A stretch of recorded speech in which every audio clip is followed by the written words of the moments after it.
A millionaire's shocking deal with a homeless woman. The emotional twist will leave you speechless. The city buzzed with its usual symphony of chaos. Car horns blaring, conversations blending into a distant hum, and the steady rhythm of construction echoing through the streets. Among the frenzy, Henry Calder sat in the back seat of his sleek black sedan, staring through the tinted glass at the hurried lives outside. At 42, Henry was a self-made millionaire, the embodiment of success. His tailored suit, silver cufflinks, and perfectly coiffed dark hair projected confidence and control. But beneath his polished exterior lay a man wrestling with a haunting void. His achievements were staggering, skyscrapers bore his name, and his office brimmed with accolades. Yet, the one thing he desired most remained out of reach: a legacy, a child. 2 failed marriages had convinced him that love was a liability, a risk that left nothing but pain and regret. But a child was different, a continuation of his empire, an investment in a future he could shape. He didn't need a partner, only someone to help fulfill this vision. And for that, Henry had a plan. As the car stopped at a red light, Henry's gaze fell on a woman sitting on the sidewalk. Amid the rush of hurried commuters, she was an anomaly, calm, focused, sketching on a crumpled piece of paper as if the world didn't exist. Her brown hair fell messily over her face, and her faded clothes spoke of struggle. But there was a quiet determination about her. "Who sketches on the sidewalk like that?" he muttered to himself, annoyance flickering with curiosity. When the light turned green, the car moved forward, but her image lingered in his mind like an unsolved question. A few blocks later, Henry exhaled sharply. "Turn back," he ordered. His driver hesitated but complied, circling back to the corner. There she was, still bent over her drawing, lost in her world. Henry's car rolled to a stop beside her, and he lowered the window, his voice direct and unyielding. "Hey, come here." The woman looked up, her wary blue eyes narrowing as they met his. She hesitated, clearly mistrusting the well-dressed man in the luxury car. "I don't bite," he added impatiently. "We need to talk." Reluctantly, she rose and approached, her movements cautious but deliberate. Henry noted her fragile frame and the weariness etched on her face. But there was something else, a quiet defiance, a resilience that intrigued him. "What do you want?" she asked, her voice steady despite the suspicion lacing her tone. "Get in," he said curtly. "We'll talk inside." The city was alive with its usual symphony of chaos. Honking horns, chattering crowds, and the faint hum of distant construction.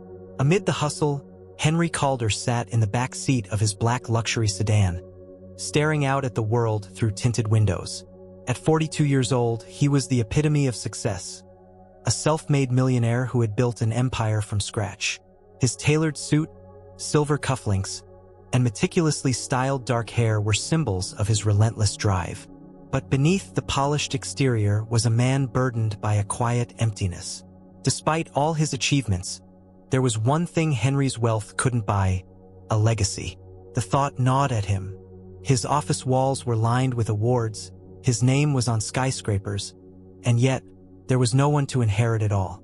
2 failed marriages had taught him that love was messy and unpredictable, a risk he wasn't willing to take again. But a child was different.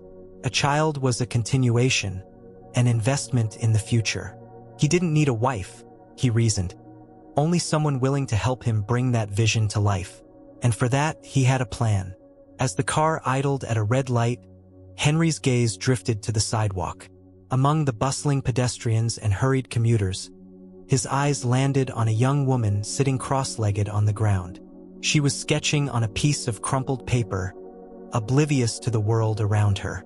Her messy brown hair fell in loose waves over her face, and her clothes, though clean, were worn and faded. Something about her calm focus in the middle of chaos caught his attention. "Who draws on the sidewalk like that?" he muttered to himself, annoyed by his own curiosity. When the light turned green, his driver accelerated, but the image of the young woman lingered in Henry's mind. A few blocks later, he sighed heavily. "Turn back," he ordered. The driver hesitated but obeyed, circling back to the intersection. The woman was still there, her hand moving swiftly over the paper. Henry's car pulled up to the curb, and he rolled down the window, his voice firm and direct. "Hey, come here." The woman looked up, her blue eyes narrowing with suspicion. She hesitated, clearly weighing her options. "I don't bite," Henry added impatiently. "Just come here." Reluctantly, she stood and approached the car, her posture wary. Up close, Henry noticed her features were delicate, almost regal, despite the weariness in her face. "What do you want?" she asked, her voice steady but cautious. "Get in," he said curtly. "We need to talk." She laughed dryly. "I'm not one of those girls, if that's what you're thinking." Henry's jaw tightened. "Don't be absurd. I don't have time for nonsense. Just get in." Her instincts screamed to walk away, but something in his tone left no room for argument. Against her better judgment, she opened the car door and slid into the leather seat. The car came to a stop outside a quiet cafe on the edge of the city. Henry led the way to a corner table, where he gestured for her to sit. She complied, still unsure of his intentions. A waiter approached, but Henry waved him off, leaning forward with an air of urgency. "What's your name?" he asked. "Layla," she replied, her voice guarded. "Layla Grant. But why does it matter?" Henry studied her for a moment. "Because I need to know who I'm dealing with. Tell me, Layla, why do you sit on the sidewalk sketching while the rest of the world rushes by?" She shrugged, avoiding his gaze. "What else is there to do? I lost everything. Drawing helps me forget for a while.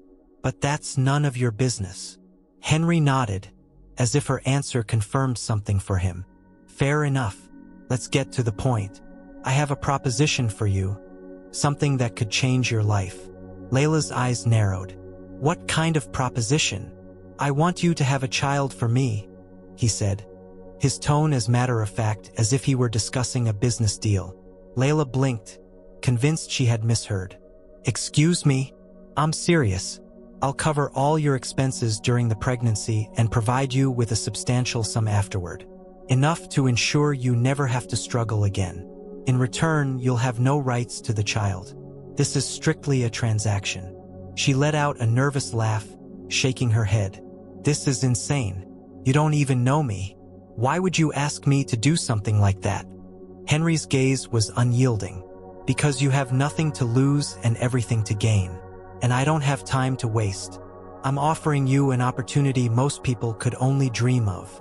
Layla's stomach churned.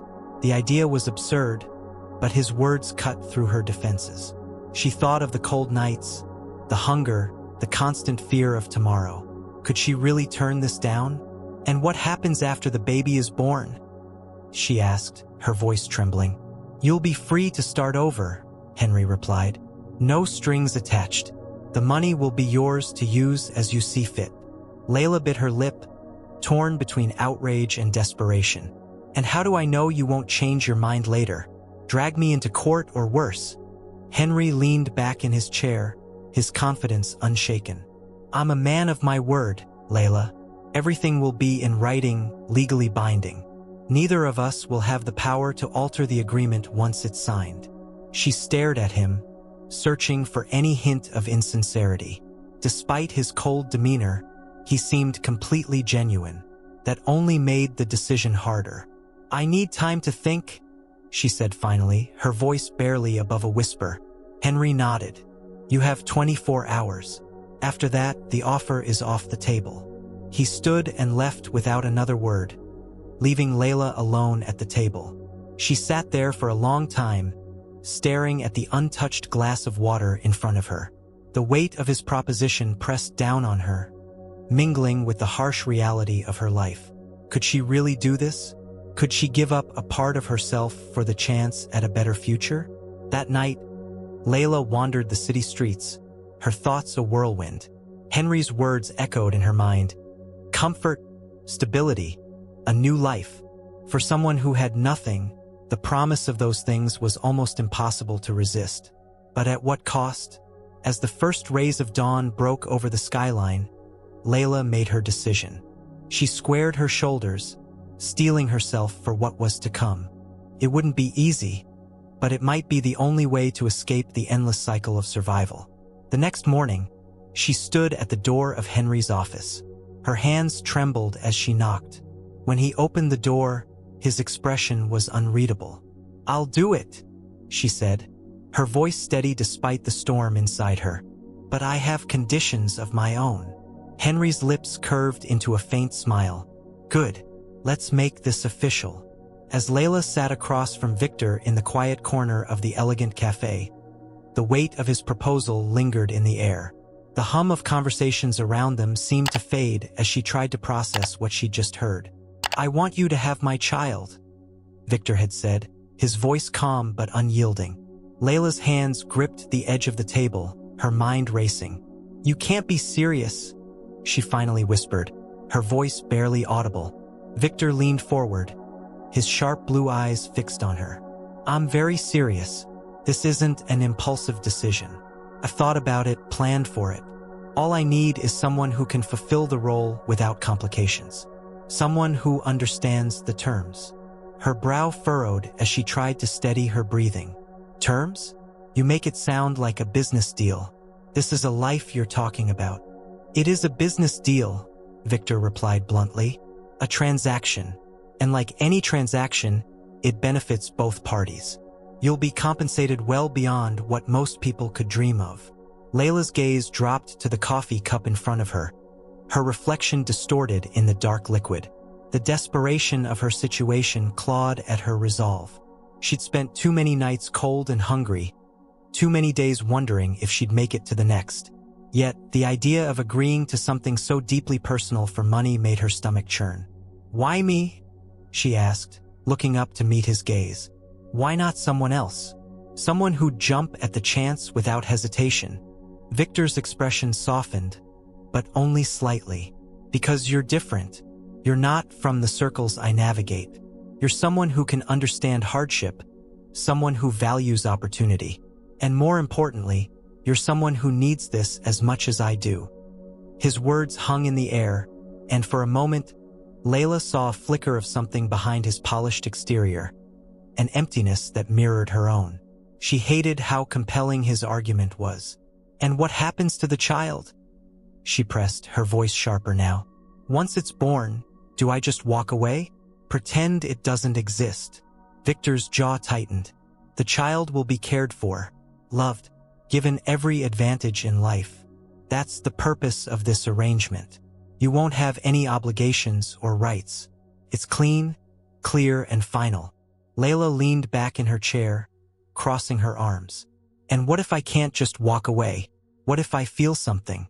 "You can't predict that, Victor." He nodded, acknowledging her point. "You're right. I can't predict emotions, but I can offer you a chance to escape the life you're trapped in now. A chance to rebuild, to create a future for yourself. Isn't that worth considering?" The question hit her like a punch to the gut. Was it worth it? Layla didn't know, but she did know the weight of sleeping on park benches, of enduring the pitying stares of strangers, of feeling invisible. She closed her eyes, inhaling deeply. "I need time to think." Victor's gaze didn't waver. "You have 48 hours. After that, the offer's off the table." The next 2 days were a blur of conflicting emotions. Layla wandered the city, her thoughts a chaotic storm. She'd spent the last year scraping by, surviving on scraps and hope. Victor's offer was a lifeline. But at what cost? On the second night, as the city lights twinkled like distant stars, she found herself on a park bench, staring at the sky. Her mother's words echoed in her mind. "Opportunities don't come twice, Layla. Don't be afraid to take a risk." With trembling hands, she pulled out her phone and dialed the number Victor had given her. "Victor," she said when he answered. I'll do it." The next morning, Layla arrived at Victor's office. The sleek, modern space felt intimidating, every surface gleaming and precise. Victor's assistant, a polished woman named Evelyn, greeted her with a warm but professional smile. "Mr. Kane is expecting you. Right this way." Layla followed her through a maze of glass-walled rooms until they reached Victor's office. He stood by the window, the city skyline stretching out behind him. When he turned to face her, his expression was unreadable. "Layla," he said, motioning for her to sit. "I'm glad you came." She sat stiffly, clutching her bag. "Let's just get this over with." Victor didn't react to her tone. Instead, he slid a thick document across the desk. "This is the contract," he explained. "It outlines everything, your responsibilities, my responsibilities, and the compensation you'll receive. My lawyers have ensured it's airtight. Take your time to review it." Layla scanned the document, her heart pounding with every clause she read. It was thorough, leaving no room for ambiguity. When she reached the end, she hesitated, the pen hovering over the signature line. "If I sign this," she said quietly, "there's no going back." "That's correct," Victor replied, "but you'll also gain a fresh start, a chance to live on your own terms." With a deep breath, Layla signed her name. The pen felt heavy in her hand, as if it carried the weight of her future. Victor nodded, taking the contract and placing it in a leather folder. "It's done. You'll move into my estate tomorrow. Evelyn will arrange everything." Layla's stomach twisted as she stood to leave. She felt like she was stepping into uncharted territory, a path filled with both promise and uncertainty. "Layla," Victor said as she reached the door. She turned, her hand on the handle. "You've made the right choice," he said, his voice softer than before. "This will change everything." She nodded, unable to speak, and walked out, her heart pounding with the enormity of what she'd just agreed to. The ultrasound room was bathed in soft, warm light, and the rhythmic sound of twin heartbeats echoed softly through the air. Layla lay on the exam table, her hand instinctively resting on her abdomen as she listened. Beside her, Victor stood stiffly, his usual composed demeanor betraying a flicker of emotion he couldn't hide. The doctor turned the screen slightly, pointing to two tiny forms nestled within. "Both babies are healthy and progressing perfectly," the doctor said with a reassuring smile. "You're doing great, Layla." Layla blinked back tears, her emotions caught in a whirlwind of wonder and fear. Twins. She had agreed to carry one child, never imagining she would be responsible for two lives. Her gaze shifted to Victor, who was still staring at the screen. His expression was unreadable, but she thought she saw something raw and vulnerable in his eyes. "Twins," Victor murmured, almost to himself. He glanced down at Layla.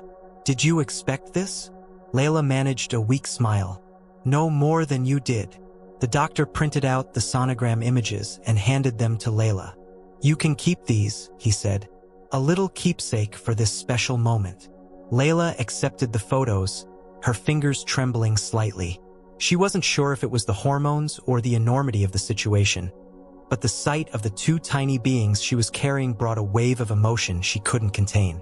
Victor cleared his throat, breaking the silence. "Thank you, doctor," he said curtly. Then, turning to Layla, he added, "We should head back." The car ride back to Victor's mansion was unusually quiet. Layla stared out the window, her thoughts racing. She could feel Victor's gaze flicker toward her occasionally, but he said nothing. Finally, she broke the silence. "What are you thinking?" she asked, her voice softer than usual. Victor gripped the steering wheel tightly, his knuckles white. "I'm thinking about how much has changed." Layla tilted her head toward him. "You mean the twins?" Victor nodded. "This wasn't part of the plan. He paused, searching for the right words. "I don't know what to expect anymore." "Welcome to parenthood," Layla said with a small, ironic laugh. "Plans don't mean much when kids are involved." Victor's lips quirked into a faint smile, but it quickly disappeared. "I'm not used to this. Not knowing, not being in control." Layla sighed. "Maybe it's time you stop trying to control everything." Back at the mansion, the staff had already begun making adjustments for the twins. The nursery, which had been a simple room designed for one, was now being expanded to accommodate 2 cribs and everything else that came with raising 2 infants. Layla watched the transformation with a mix of awe and apprehension. Stephanie approached her with a clipboard. "Layla, we've selected some color palettes for the nursery. Would you like to take a look?" Layla hesitated, Shouldn't Victor decide? Mr. Bennett insisted that you have the final say, Stephanie replied with a warm smile. He said it's important that you feel included. Layla stared at the clipboard, touched by the gesture. Slowly, she nodded. All right, let's see the options. Victor, meanwhile, retreated to his study, where he sat in the large leather chair, staring at the sonogram images he had taken from Layla's hand earlier. He traced the outlines of the tiny figures with his finger, his mind swirling with thoughts he couldn't organize. These were his children, not just heirs or successors, children. For the first time in years, Victor felt a strange, disarming vulnerability. Stephanie entered quietly, carrying a tray of tea. Sir, I thought you might need this. Victor looked up, startled. Thank you, Stephanie. She hesitated for a moment before speaking. If I may, sir. You've changed since Miss Parker arrived. It's a good change. Victor frowned, but it wasn't out of anger. What do you mean? Stephanie smiled gently. You're letting people in. You're allowing yourself to care. Victor leaned back in his chair, her words echoing in his mind. Caring makes things messy, he said quietly. Yes, Stephanie agreed, but it also makes life worth living. Over the next few weeks, Victor and Layla fell into a rhythm. He accompanied her to more doctor's appointments, his presence becoming a comforting constant. Layla found herself surprised by how attentive he could be, even in small ways. He'd leave notes asking how she was feeling or make sure her favorite snacks were stocked in the kitchen. It was still Victor Bennett, calculated, precise, but there was a warmth in his actions that hadn't been there before. One evening, as they sat in the living room, Layla broke the silence. Victor, do you ever wonder what kind of father you'll be? Victor looked up from the financial report he was reading, caught off guard by the question. All the time, he admitted. I don't know what it takes. It takes love, Layla said simply. Patience, too, but mostly love. Victor studied her, his gaze searching. Do you think I can love? Layla's heart ached at the vulnerability in his voice. I think you already do, she said softly. You just don't know it yet. As the months passed, Layla and Victor's relationship grew more complicated. The lines between their contract and their personal connection blurred. Layla began to see sides of Victor that she hadn't thought existed. A man capable of tenderness, humor, and even self-doubt. For Victor, Layla was a reminder that not everything in life could be planned or controlled, and that sometimes the most unexpected moments brought the greatest joy. The night before the twins were born, Victor found Layla sitting on the terrace, her hands resting on her belly as she gazed at the stars. He joined her, sitting quietly for a moment before speaking. Do you regret this? He asked, his voice low. Layla shook her head. No, it's been hard, but it's also been beautiful. Victor nodded, his gaze fixed on the horizon. I don't know what the future holds, he admitted, but I do know one thing. You've changed me, Layla. She looked at him, her eyes glistening with unshed tears. And you've shown me that life can be more than just surviving. In that quiet moment under the stars, they both realized that the contract that had brought them together was no longer what defined them. They were two people navigating an uncertain future, bound not by obligation, but by something far deeper. The next day, as they prepared to welcome the twins into the world, both Layla and Victor knew that their lives were about to change forever. And for the first time, neither of them felt afraid of what lay ahead. The morning sun cast a golden glow over the sprawling garden as laughter echoed through the air. Layla watched from the terrace, her heart swelling with warmth as Victor cradled one of the twins, a rare, genuine smile softening his sharp features. Beside him, the other twin giggled in delight, their tiny hands reaching for the sky. It was a scene neither of them could have imagined months ago, a scene built not on contracts or calculated decisions, but on love, trust, and the willingness to embrace the unknown. Layla had once been a woman lost in the shadows of the world, surviving one day at a time with no sense of direction. Victor had been a man imprisoned by his need for control, afraid to let anyone in. Together, they had broken free from the barriers they'd built around their hearts. The twins, with their innocent smiles and boundless potential, had become the bridge that connected their once separate worlds. This story isn't just about two lives changing. It's about the courage to take risks, the strength to face vulnerabilities, and the power of unexpected connections. It's a reminder that even when the odds seem insurmountable, life has a way of surprising us with hope and redemption. What would you do if life presented you with a second chance like Layla and Victor's? Would you take the leap, even if it scared you? Let us know in the comments below. Your thoughts, your feelings, or simply where you're watching from. Let's keep the conversation going. If this story inspired you, don't forget to like the video, share it with someone who needs a little hope today, and subscribe for more heartwarming tales that remind us of the beauty in life's unexpected moments. Turn on notifications so you never miss a new story.